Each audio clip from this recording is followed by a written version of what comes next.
안녕하세요. 2025년 상반기 면접 결산입니다.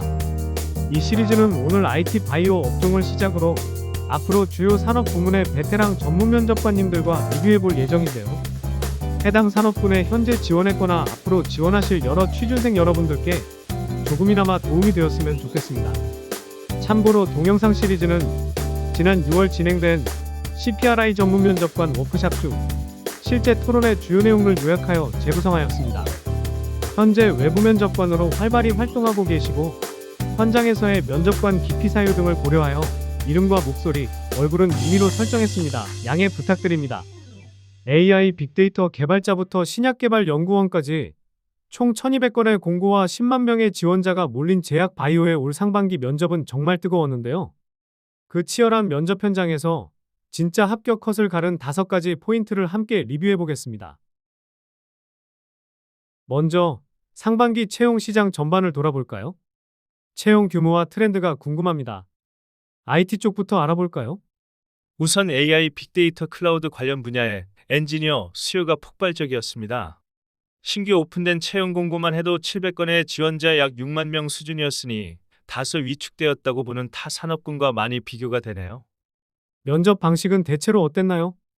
회사나 직무에 따라 다르겠지만 보통 코딩 테스트는 3단계 이상 진행됐고 일반적인 인성 면접보다는 그룹 토의와 실무 과제를 주고 이에 대한 해결 과정을 평가하는 방식이 주를 이루었던 것 같습니다. 또 대부분의 회사가 온라인과 오프라인을 병행해서 면접을 진행한 것으로 파악되고 있습니다. 바이오 쪽은 어땠나요? 바이오 업계도 비슷했다고 볼 수 있습니다. 특히 바이오 벤처와 대기업 연구원 관련 채용도 많이 늘었는데요. 약 500건의 채용 공고가 신규 오픈되고 약 4만 명의 지원자가 응시했던 것으로 파악되고 있습니다. 그렇군요. 면접에서 특히 강조되었던 부분은 어떤 게 있었죠? 우리 사회의 전반적인 공감대랄까, 관련 이슈 때문이랄까? 윤리와 안전에 대한 질문들이 대폭 강화되었습니다. 몇몇 회사에서는 온라인 녹화 면접 방식을 도입하기도 했는데요. 업계로 확산될지는 좀 더 두고 봐야겠습니다. 면접 과정에서 실험 시뮬레이션 과제를 도입하는 사례가 증가했다는 것도 특징이라고 할 수 있겠네요. 실험 시뮬레이션 과제의 도입 사례가 증가했다는 것은 무슨 의미인지요? 최근 바이오 면접장에서 실험 시뮬레이션 과제를 실제로 면접 과제로 내는 사례가 늘었다는 뜻인데요. 예를 들면 모바이오 벤처에서 면접관이 가상 실험실 환경을 화면에 띄워놓고 이 반응 속도를 10% 빠르게 조절하려면 어떤 조건을 바꾸실 건가요? 이런 시나리오를 주고 후보자가 직접 시뮬레이션 툴을 돌리며 답을 찾아보게 하기도 했습니다. 또 어떤 회사는 이 시약을 사용해 PCR 조건을 최적화하세요 라고 하면서 가상의 데이터 세트를 제공하고 후보자가 단계별로 실험 설계와 분석 과정을 시연하도록 요구했죠. 쉽게 말해서 이론보다는 실무 감각과 문제 해결 능력을 보려는 면접 방식이 늘고 있다는 얘기입니다. 소위 멀티스텝 면접이 표준화되면서 5번 이상의 면접을 본 회사도 많았다고 하더라고요. 흔히들 첫인상은 면접관 눈길을 사로잡는 가장 빠른 관문이라고 합니다. 면접관님들의 눈을 단박에 끌었던 지원자는 어떤 사람들이었나요? 실제 사례로 2분 정도 말씀드리자면 첫 번째로 사용자 플로우 다이어그램을 직접 A1 용지에 그려서 준비한 지원자가 인상 깊었습니다. 화면 설계도나 코드보다 먼저 누가 어떻게 쓰는지를 시각화해 보여주려고 했던 건데요. 업무를 대하는 태도랄까요? 이 친구는 사용자, 수용자 중심으로 시작하는구나 하는 생각이 들었습니다. 신선하기도 했고요. 두 번째는 화이트보드에 와이어프레임 원본을 붙이고 손으로 직접 화면 전환 흐름을 시연한 지원자입니다. 왜 인상적이었을까요? 준비성과 전달력을 동시에 보여준 사례라고 할까요? 거기에다 실무에서 바로 활용 가능한 디자인 협업 방식을 제안한 셈이었습니다. 저는 실험 프로토콜 요약본을 A4로 정리해서 사전에 나눠준 지원자가 생각나네요. 다른 회사의 면접에 참여했던 동료들에게 이야기했더니 비슷한 지원자들이 몇몇 눈에 띄었다고 하네요. 자체로 어려운 시도는 아니었지만 면접관에 대한 일종의 배려와 함께 체계적 정리 능력을 한눈에 드러낸 준 사례였습니다. 추가로 하나 더 말씀드리자면 실험 샘플 이미지를 슬라이드 뷰어로 즉시 띄워 설명한 지원자도 있었는데요. 시각 자료를 통해서 과학적 근거를 명확히 제시하고 주장에 대한 신뢰도를 한층 높여주는 효과가 있었다고 봅니다. 특히 면접관 중에 계신 해당 분야 비전공 면접관들이 판단하는 데에도 크게 도움이 됐다고 생각합니다. 정리하자면 사용자나 실험자의 입장에서 보고 생각한다고 볼 수 있겠네요. 여기에 더해서 시각 자료로 즉각적인 소통 리액션을 보여준 지원자들이 좋았었다고 말할 수 있겠네요. 최근 IT 바이오 면접관 모임에서 리뷰해본 자료 중에 올 상반기 지원자들을 가장 멘붕 오게 했던 돌발 질문들이 눈에 띄는데요. 어떤 질문들이었죠?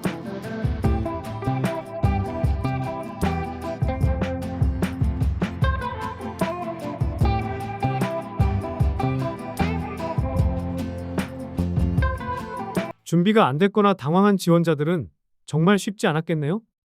먼저 지원자들이 꼭 알아야 할 것이 있는데요. 대부분의 지원자들은 면접을 일종의 장학 퀴즈식으로 생각하는 경향이 있습니다.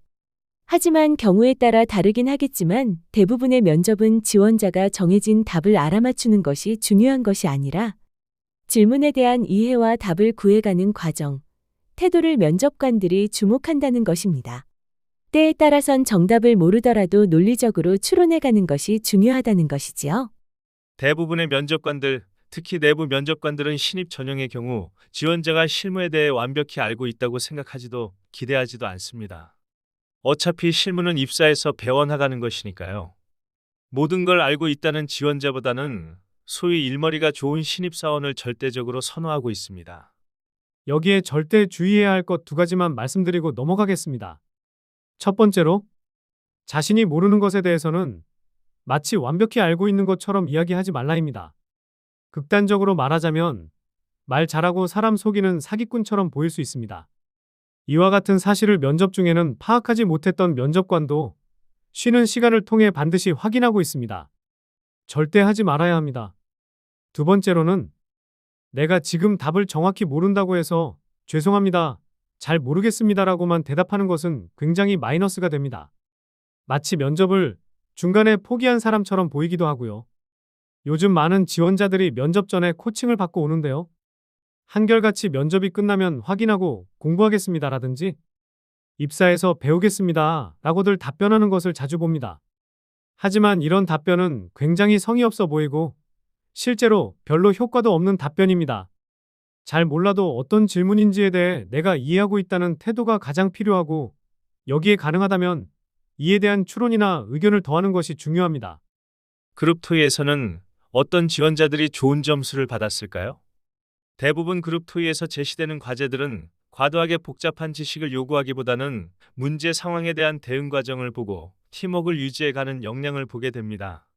한 가지만 짚고 넘어가자면 일부 지원자들이 토의 진행자를 맡으면 자신이 점수를 좋게 받을 것이라는 오해를 가지고 있는 것 같습니다.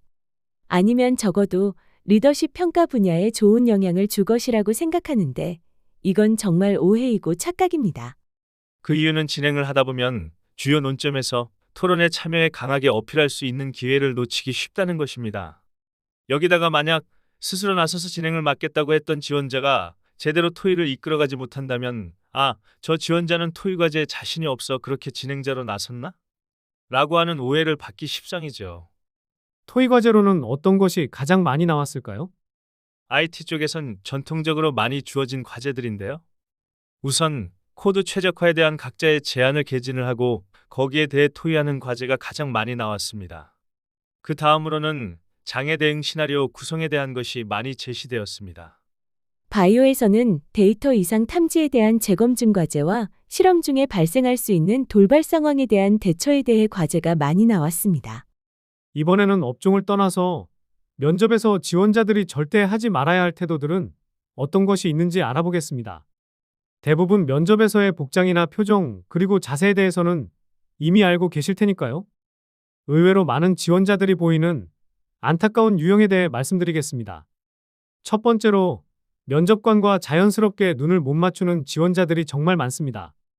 자신이 답변할 때는 그러는 분이 거의 없지만 타 지원자가 답변하는 중이나 자신이 제대로 답하지 못한 직후에 이런 태도들이 많이 나옵니다. 그중 최악이라고 할 수 있는 것은 책상이나 바닥으로 고개를 떨구고 있는 자세입니다. 굉장히 자신 없어 보이고 능동적이지 못한 사람처럼 보이게 됩니다. 골똘히 다음 답변 준비를 하면서 자신도 모르게 이런 자세를 하는 지원자들이 많습니다. 두 번째로는 이직 사유를 묻는 과정에 많이 나오는 답변인데요. 이 질문에는 절대로 전 직장의 상사나 조직에 대한 불만을 이직 사유로 전면에 내세워선 안 됩니다.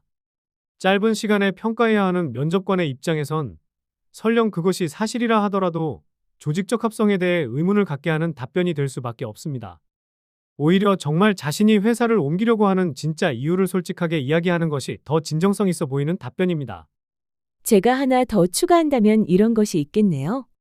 본인의 많은 경험과 업무 능력을 강하게 어필하려다 보면 마치 세상 모든 산전수전을 다 겪은 것처럼 이야기한다든지 무엇이든 내가 나서서 해결할 수 있다는 소위 동네 홍반장처럼 보이지 않도록 상당히 주의해야 합니다. 특히 신입 전형에서의 이러한 모습은 거꾸로 지원자를 굉장히 조급하거나 긴장한 사람으로 보이게 할 수 있습니다. 특히 면접관에게 지원자가 조직에 약간 부담이 될 만한 사람으로 보이게 하는 경향이 큽니다. 특히 공공부문의 입사 지원자들은 유의하셔야 합니다. 네, 지금까지 2025 상반기 IT와 바이오 산업 면접 전형에서 좋은 점수를 받을 수 있었던 지원자들에게는 어떤 공통점이 있을까에 대해 알아봤는데요. 키워드로 정리해보죠.